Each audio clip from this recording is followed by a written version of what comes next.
Bismillahirrahmanirrahim. Alhamdulillahi rabbil alamin wa bihi nasta'inu ala umurid dunya waddin. Masih seputar thulathi mujarrad, dan kesempatan kali ini insyaallah kita akan mendengarkan sedikit penjelasan bagaimana mengaplikasikan teori tasrif al-furu' sebagaimana tertuang dalam halaman 63 sampai 76. Bagaimana kita mengaplikasikannya dalam praktek nyatanya. Ya.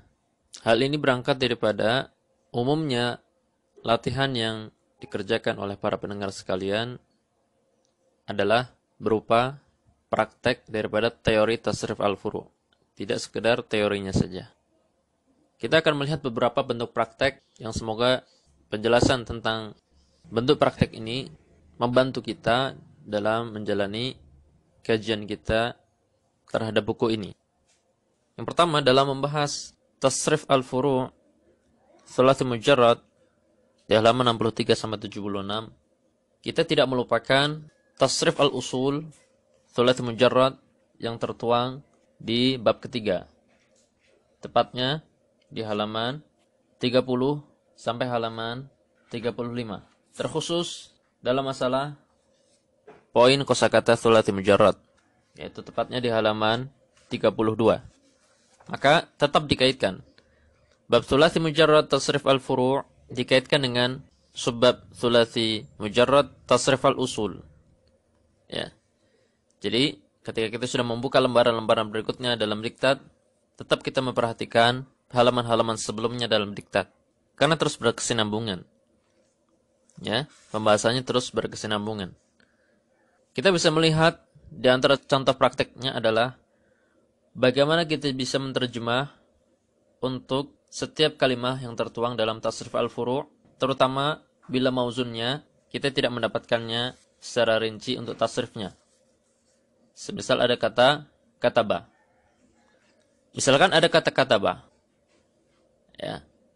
Ketika kita ingin menerjemahkan kalimah maktubun, ya, menerjemahkan secara letterlek kalimah maktubun, maka kita harus tahu bahwasannya maktubun ini sighahnya apa. Ya. Itu bisa kita lihat pada pembahasan tasrif al-usul di halaman 30 atau 31. Di situ kita lihat sighahnya apa. Oh, sighahnya ini. Kita cari asal katanya. Oh, asal katanya ini. Ya. Misalkan maktubun sighahnya ismul maf'ul. Asal katanya adalah kataba. Nah, kita lihat kataba ini masuk dalam wazan bab apa? Ya. Apakah bab 1 ataukah bab 2 atau bab 3 atau sampai bab 6?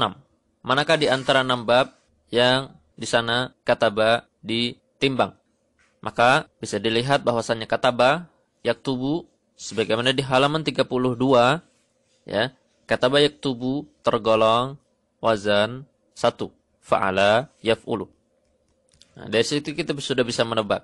Oh, ternyata kataba wazannya adalah fa'ala yaf'ulu. Lalu bagaimana menerjemahkan kata maktubun itu sendiri?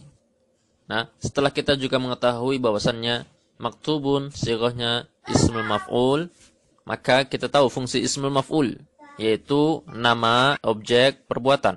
Sehingga dalam menerjemah yang di, dan kataba artinya tulis, berarti yang ditulis.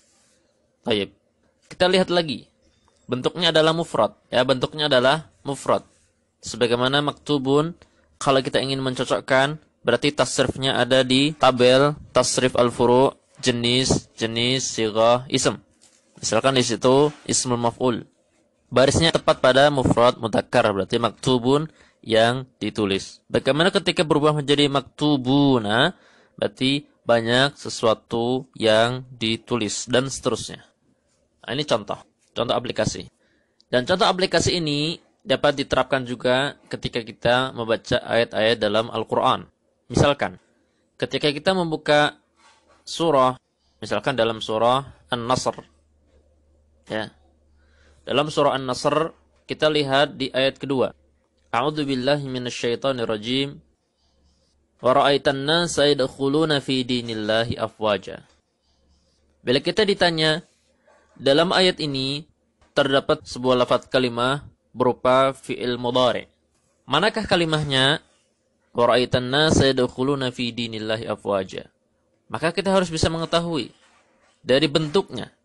Dari segi bentuknya, ya, kita bisa melihat manakah yang termasuk sighah fi'il mudhari'. Maka bisa dilihat bahwasannya kalimat yadkhuluna, lafaz yadkhuluna itulah fi'il mudhari'.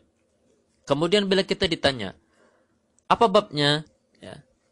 Coba lihat ya surat An-Nasr ayat 2. Apa bab wazannya? Ya. Kemudian apa artinya? Ya.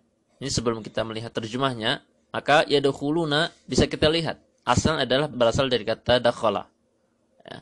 Dan dakhala masuk dalam bab wazan berapa? Bisa kita lihat di halaman 32. Kalau kita tidak menemukan dalam diktat, maka kita bisa menggunakan bantuan kamus. Dari kamus kita bisa menebak kata ini masuk bab wazan apa. Apakah bab 1 atau bab 2 atau bab 3 dan seterusnya. Ternyata kalimat dakhala yadkhulu masuknya wazan bab fa'ala yaf'ulu. Demikian contohnya.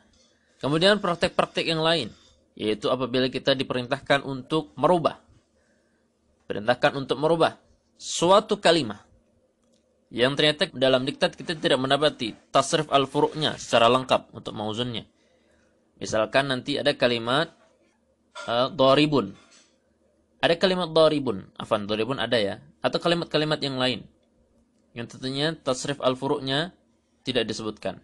Maka kita harus ingat, kita lihat dulu halaman 32. Ini kamus mininya saja.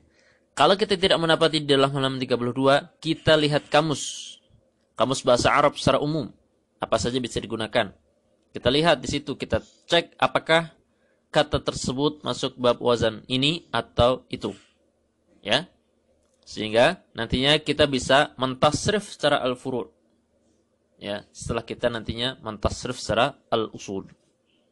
Maka praktek-praktek seperti ini harus sering dilatih. Dan itu alhamdulillah sudah kita sajikan di dalam tugas-tugas pekanan. Ya. Wassallallahu wasallam ala nabiyyina Muhammad wa ala alihi wa sahbihi ajma'in.